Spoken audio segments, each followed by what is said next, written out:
First, we're going to talk about one of the most famous of the Eight Immortals, and it's Lü Dongbin. All right, so Lü Dongbin is the most widely known. He's also known kind of as the de facto leader of sorts of the Eight Immortals. He's also most significant as he receives worship outside of the group context. So if you go back to the video from 3 weeks ago, I basically talk about how a lot of these immortals aren't really venerated singularly. It's more like in a group setting. Lü Dongbin is actually venerated singularly, which is kind of cool. It's a very different like level of fame.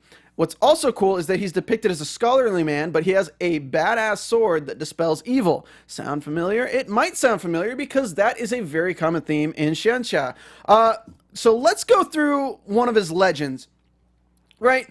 Cool thing about this, he was one of the first tales, to take it back to Wuxia and Xianxia, is he was one of the first to have his birth surrounded by events. So this is a very common historical theme in China of like auspicious signs in the sky signaling the baby's birth. But he was like over the top. So, you know, he had a head like a crane, his back was like a tortoise, frame strong as metal, muscles hard as wood, and eyes like a phoenix. A white crane flew through the window and disappeared into the bed as he was born. Crazy things like that, which is cool. And if you guys know about the symbology, tortoises are known for their health and longevity.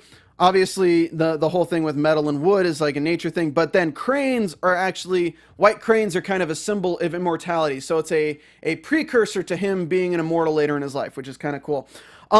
He failed his entrance exam. So if you're gonna compare it to a story, look at I Shall See the Heavens, where Meng Hao starts as a scholar. He failed his entrance exams twice with poetry and philosophy. But on his way home from failing, he was thinking to himself, maybe this isn't the path for me. Maybe I wouldn't be happy on this path. I don't know. So instead of beating himself up, it's another lesson teaching you, like, just because you fail at one thing doesn't mean you're a failure in everything. So I thought that's really cool. But on his way home, he stops by an inn and meets an obese, jolly man who offers to share his dinner with him. As he sits down to enjoy dinner, he falls asleep. And if you're reading these novels, you know that falling asleep usually triggers something. So he had a dream, and in his dream, he excelled in the exam. His life was entirely the same, but in this part, he excels in the exam. He gets an office. He gets promoted. He marries a prosperous daughter. He has a son and a daughter. He's promoted again. Success, unfortunately, though, attracts jealousy, and being falsely accused, he was banished from his town. His wife betrayed him. His children were slaughtered by bandits, and he became poor again. And as he died on the street, alone with nothing, he wakes up at the table again. So as he wakes up, of course, this jolly fat guy is there to greet him and says, "You have lived an entire life in less time than it took your millet to cook." He finds out that the old man is Zhongli Qian, and that is another of the Eight Immortals that we'll be covering today. After seeing how his life could have played out, he wanted to follow Zhongli's example and learn from spiritual attainment. So basically, Lü Dongbin is under the tutelage of Zhongli Qian, which is really cool because also he was firstly named Lu Yan. So Lü Dongbin was a man named Lu Yan, but after trying to learn spiritual attainment from Zhongli Qian, he renames himself to Lü Dongbin, which is a translation which means the guest of the cavern. And it's a name to always remind himself that the cavern of mortal existence is not his true home, which I thought is really cool. One legend references alchemy as a means to turn base metals into gold, which is a very common theme in a lot of modern day literature, modern day media. Full Metal Alchemist, like anything that deals with alchemy has a lot of things about philosopher's stones or things like that. How do we turn stones into gold? Because everyone wants to make gold, because gold is always a allegory for the greed of humanity. So it makes sense. And so when they're talking about how to turn metals into gold, Dongbin asks, after the stones have turned into gold, will they remain gold forever?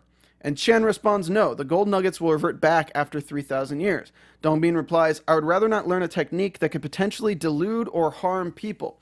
Qian then at that moment admits that Dongbin's understanding of the Tao surpasses even his own. And this is kind of the arrival of the de facto leader of Lü Dongbin within the Eight Immortals. So it's kind of cool that somebody is trained by another immortal, but then rises to surpass the previous immortals. Many legends have Dongbin testing the virtuosity of people and rewarding them based on their deeds. You see this in novels all the time. Let's say there's a famous one for Dongbin is there's a blind salesman, right? And he says that he'll reward people who don't take advantage of him. So that's kind of an easy example where there's a blind salesman who sets up his table and he's selling things, and people will steal stuff from him. People will take advantage of the fact that he's blind, but those who don't and treat him fairly, he rewards, as he's an immortal in disguise. So that's kind of the same thing that we talked about in the last poll was hidden expert beggars. Immortals love to be mischievous and do that kind of stuff. As I talked about before, going into the Xianxia nods, there's tons of nods, the appearance of alchemy with near magic levels. There's always phrases of the dog who bites Lü Dongbin. Because he is such a virtuous person, he's a nice person. It's an insult in these novels to tell people they're like a dog biting Lü Dongbin, because it's like going against somebody who's been kind to you. That's what those phrases mean. The virtuous tests and rewards, not lying, etc. Those are in a lot of novels. Living a life when a dream or experiencing an entire life in illusion, that's referred to as samsara. In a lot of novels, it's returned to as the cycle of life and death. Lots of novels use those as a playing point. And then the auspicious signals with the birth are used in Wuxia. You see those a lot in Wuxia, but then also in breakthroughs in Xianxia novels. So anytime somebody's breaking through the next level, if they're super powerful or if they have a special body type, you'll see they'll talk about how there was symbols in the sky and like illusions of dragons and things like that. So that's an example of that. So this is like a very early adaptation that talks about that.